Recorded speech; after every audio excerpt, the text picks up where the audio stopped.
Carol of the Bells for ukulele.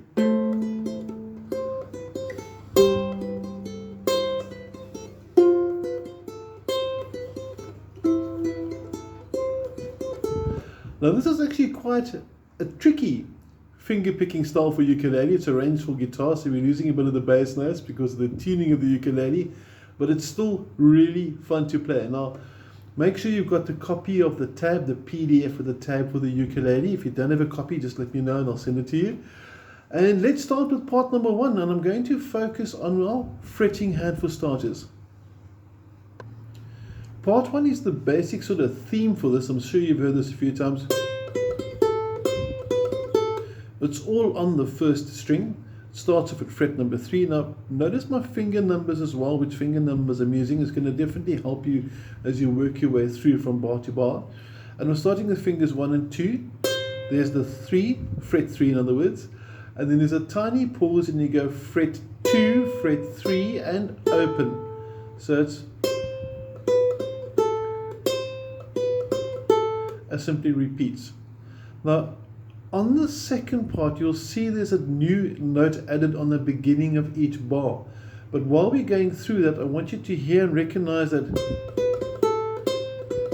that theme I just played now is basically your sort of your continuity. It's your general theme that goes the whole way through, then a harmony kicks in later, etc, etc.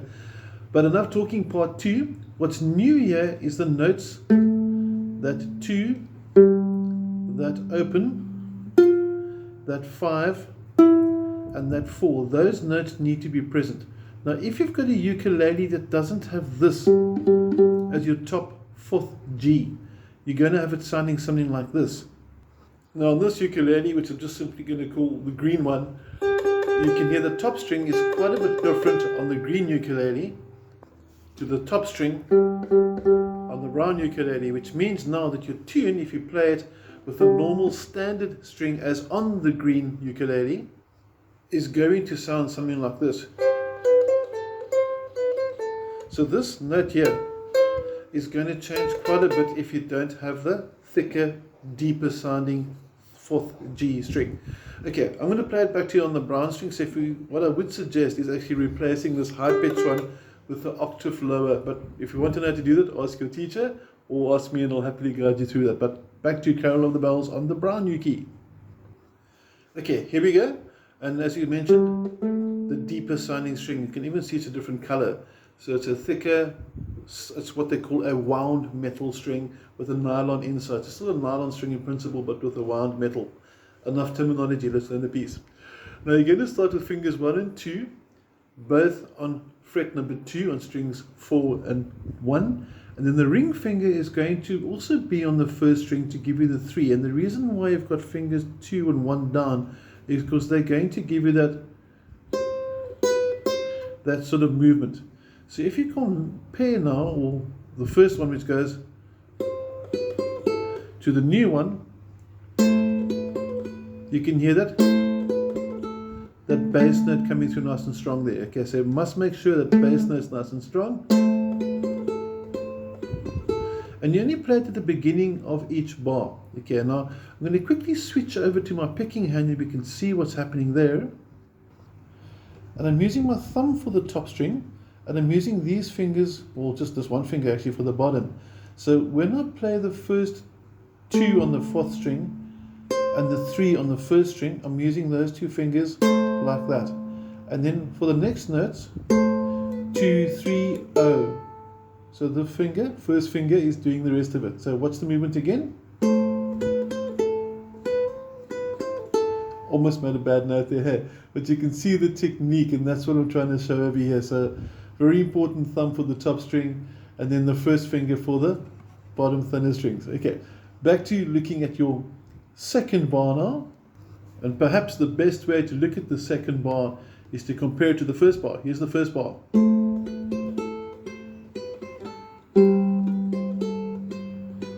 And all that's happened is that bass note is now gone. Simple as that. But the rest is exactly the same. So pay attention to the numbers. Always look at the numbers for a pattern. As I mentioned at the beginning of the video, this theme is the basic sort of element, the sort of tune that runs constant through the whole way. Now, all that's really happening is the change over there. Watch the fingers again, and this is your first and second bar. Watch the first finger lift. And then you lift up the finger. And now for the next bar, we have to move up, and it's going to be like that. And your ring finger is on the 5. You can hear that, that's the 5. First finger on the 3rd fret, 1st string, and watch this. Watch my first finger moving backwards and forwards.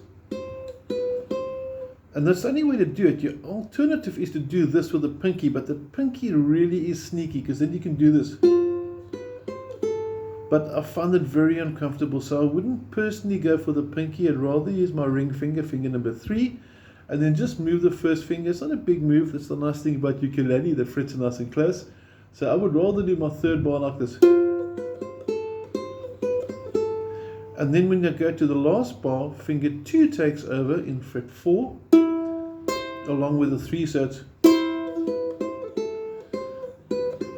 And that in essence is the whole way through. So if you take it through very, very slowly, left and right hand together now, we're going to have something like this. I'm going to take it through slow so you can watch the finger movements, watch the picking hand, and get a sort of a feel for the flow, the melody of the piece.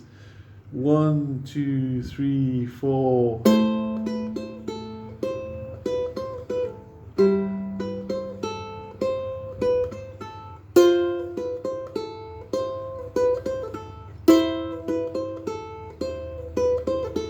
And you can see the movement. So the only real change or sneaky change is to go, that's the easy part, there's the big move, and then that becomes easy again.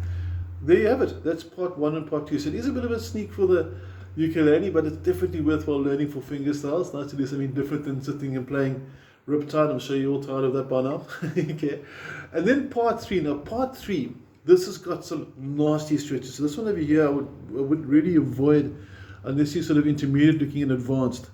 You're needing that, still that bass note, still that bass note, still that bass note and bass note. That 2 0 5 4 that you used in the second part, and now you have to play 7 5 7 3 7 5 7 3, and that's the harmony above this. So the first part goes, and now we're going to have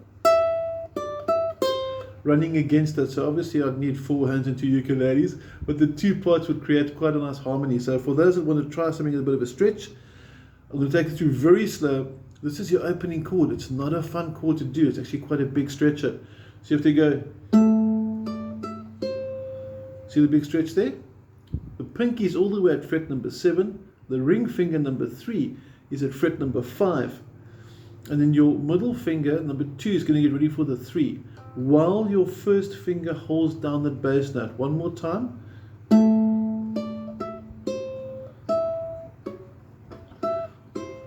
Quite a stretch over there. I fumbled on that myself. I'm trying to get a very weird angle to keep the technique going there, but that's the stretch you're looking at. So if you want to forfeit the bass note, let the other ukulele player play it and just go for the... But if you want to stretch, it's a good technique. The nice thing is the next bar is actually quite easy because it's open, which means you can actually sort of close your hand and just go. The next one's a bit more user-friendly. It's going to go 5, so you're going to go 5 over here, and you have to do something like this. So it's your 7 still, there's your 5, so that's, okay, there we go, sorry. That's quite a, not an easy one to do, and it's creating quite a dissonant sort of sound. There's the major 7th sound they're going for, and you have to go, same with that, and then you're going to, the 4 there for the same. So I'm not going to focus too much on part 3 because if you're a good player, you should be able to work it out by yourself. You've got the techniques for the stretch now.